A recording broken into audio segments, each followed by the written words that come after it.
భువనగిరి సంఘటన తర్వాత మన సూర్యాపేటలో తప్పబోయి గెలిచిన ఇంతకుముందు మంత్రి జగదీశ్వర్ రెడ్డి ప్రెస్ మీట్ పెట్టి అడ్డగోలుగా మాట్లాడి కోమటిరెడ్డి అట ఇంతకుముందు వైఎస్ రాజశేఖర రెడ్డి బూట్లు నాకిండట.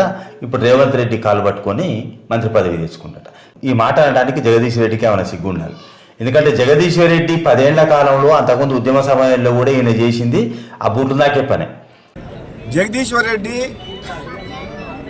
₹1 ఆస్తి లేనోడు, కిరాయి ఇంట్లో ఉండేటోడు, వేల కోట్ల రూపాయలు సంపాదించింది 10 ఏళ్ళలో. ఆయనకు మంత్రి పదవి ఎట్లొచ్చింది? కేసీఆర్ మందు గ్లాసులో సోడా పోసి తెచ్చుకుండు మంత్రి పదవి. కేసీఆర్ దగ్గర బూటు నాకే మంత్రిగా 10 ఏళ్ళు కొనసాగిండు. మళ్ళీసారి ఆయన భిక్షతోటే తప్పపోయి గెలిచాడు. ఇప్పుడు కోమటిరెడ్డి లాంటి వాడిని ఈ మాట అంటే, ఇటువంటి వాడు అంటే ఏమనాలి? Komatireddy mass leader, strong leader. 4 సార్లు, ఇప్పుడు 5వ సారి ఎమ్మెల్యే గెలిచిండు, ఒకసారి ఎంపీగా గెలిచిండు, స్వతంత్రంగా గెలిచిండు. ఆయన ఎప్పుడైనా ఆయన సొంత బలంతో గెలిచిండు. పార్టీ కంటే బలవంతుడు ఆయన నల్గొండ జిల్లాలో. అటువంటిది జగదీశ్వర్ రెడ్డి ఆయన ఉందా? రాజకీయ చరిత్ర ఉందా? ఈయన ఉద్యమంలో ఎక్కడ చేసిండు? ఉద్యమాన్ని చూద్దాం. ఉద్యమం రాష్ట్రం మొత్తం ఉద్యమం అవుతుంటే సూర్యాపేటలో ఈయన ఏడా నూరుకులో పెట్టిండు, ఏ జెండాలు పట్టుకొని నూరుకులో పెట్టిండు. ఈయన ఏడా ఉద్యమం చేసిండు. ఈయన ఎమ్మటి ఓడు కదిలిండు. ఈయన చేసిందల్లా కేసీఆర్ ఎమ్మటి లోటమోసుడు, బుర్రు నాకుడే. ఇది తప్ప ఈయన చేసింది ఏమీ లేదు. ఇది అందరికీ తెలుసు రాష్ట్రంలో. జగదీశ్వర్ రెడ్డి ఏం పని చేసిండు కేసీఆర్ దగ్గర అనేది.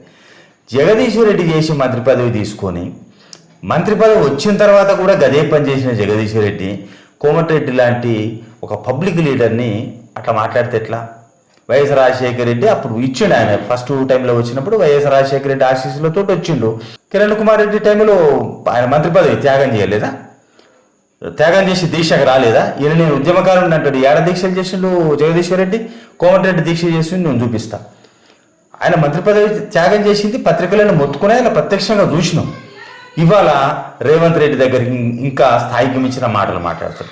రేవంత్ రెడ్డి ఛాంబర్లకు పోయి ఏమి చేసిండట. ఇప్పుడు వెంకటరెడ్డిని కాదని, సరే ఈ మాట వెంకటరెడ్డికి ఇష్టం లేకపోవచ్చు, కానీ కోమటిరెడ్డి వెంకటరెడ్డిని కాదని కాంగ్రెస్ పార్టీ నల్గొండ జిల్లాలో ఇంకోళ్ళకి మంత్రి పదవి ఇచ్చే పరిస్థితి ఉందా? ఒక 5 నుంచి 10 మందిని గెలిపించుకున్నటువంటి ఒక లీడర్ని కాదని క్యాబినెట్లోకి తీసుకోకుండా రేవంత్ రెడ్డి మంత్రివర్గం ఉంటుందా? అనివార్యంగా ఆయనకి ఇవ్వాల్సి వచ్చింది. వాస్తవంగా చెప్పాలంటే ఆయన ముఖ్యమంత్రి పదవి కోసం పోటీపడ్డటువంటి వ్యక్తి. ఉత్తమ్ కుమార్ రెడ్డి కానీ కోమటిరెడ్డి కానీ కాంగ్రెస్లో స్వేచ్ఛ ఉన్నది. 4-5 ముఖ్యమంత్రి పదవి కోసం పోటీపడ్డారు. కాకపోతే అధిష్టానం రేవంత్ రెడ్డికి అవకాశం ఇచ్చింది. అధిష్టానం మీద గౌరవంతో వీళ్ళు మంత్రివర్గాల్లో చేరారు, సహకరిస్తున్నారు. ప్రభుత్వం బ్రహ్మాండంగా నడుస్తుంది. దానికి కోమటిరెడ్డి కంటే చిన్నోడు వయసులో కాంగ్రెస్ పార్టీలో జూనియరు రేవంత్ రెడ్డి దగ్గరికి పోయి పని చేస్తాడా? జగదీశ్వర్ రెడ్డి పెద్దోని దగ్గర అదే పని చేస్తాడు, చిన్నోని దగ్గర అదే పని చేస్తాడు. ఎందుకంటే ఆయనకు ఆ వెన్నెముక ఉందో లేదో ఆయనకు తెలుసు. కానీ కోమటిరెడ్డి అట్లా కాదు.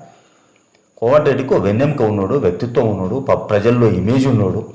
ఆయన బలంతో ఆయన పదవులు ఆయన దగ్గరికి వస్తాయి, వంగబడిక రావు. జగదీశ్వర్ రెడ్డి అందుకని ఆయన చేసిన పని మంది మీద రుద్దడం కంటే గౌరవప్రదంగా మాట్లాడడం మంచిది. ఇప్పుడు బీఆర్ఎస్ పార్టీ మొత్తం చెతికిలబడ్డది. ఆ బీఆర్ఎస్ పార్టీ సడుగులిరిగి మంచం ఎక్కింది. ఇవాళ ఇంకేదో అవుతుందనే భ్రమలు లేవు. కాబట్టి ఆ భ్రమలను తొలగించుకొని వాస్తవ పరిస్థితులలో వస్తే మంచిది. ఆయనకు మన ఏదో తప్పబోయి గెలిపించారు ఓసారి. ఈ 5 ఏళ్ళు ఏమైనా తీసుకొని తర్వాత పింఛన్ తినకుండా బతకొచ్చు. ఇంకేమైనా అవసరం అంటే కోమటిరెడ్డి దగ్గర పోయి నాకు ఈ సాయం కావాలి, నాకు ఇదేమన్నా అంటే చేస్తాడు. కానీ ఈయన నేను తగుదురమ్మా అని జిటపుంజు లెక్క ఎగిరితే కోమటిరెడ్డి పట్టించుకోడు. ఆయన ఒక ఆడబడేసి తొక్కుతాడు. ఇంతకుముందు చిరుమర్తిలింగయ్య కాంగ్రెస్లో గెలిచినప్పుడు చెరువుగట్టు గుట్టెక్కనేలే. ఇప్పుడు ఈ మంత్రులు కూడా, నల్గొండ జిల్లా మంత్రులకు కూడా అది గుర్తు చేస్తున్నాం. జగదీశ్వర్ రెడ్డిని ఒకటి పోనీయకుండా, చుచ్చు పోనీయకుండా పడబడాలి. ఆడ పెద్దగట్టు గుట్ట ఎక్కనీయొద్దు వాళ్ళ ఫార్ములా ప్రకారం. ఆ పని చేస్తే జగదీశ్వర్ రెడ్డికి బుద్ధి వస్తుంది. ఆ పని చేయాలని కోరుకుంటున్నాను.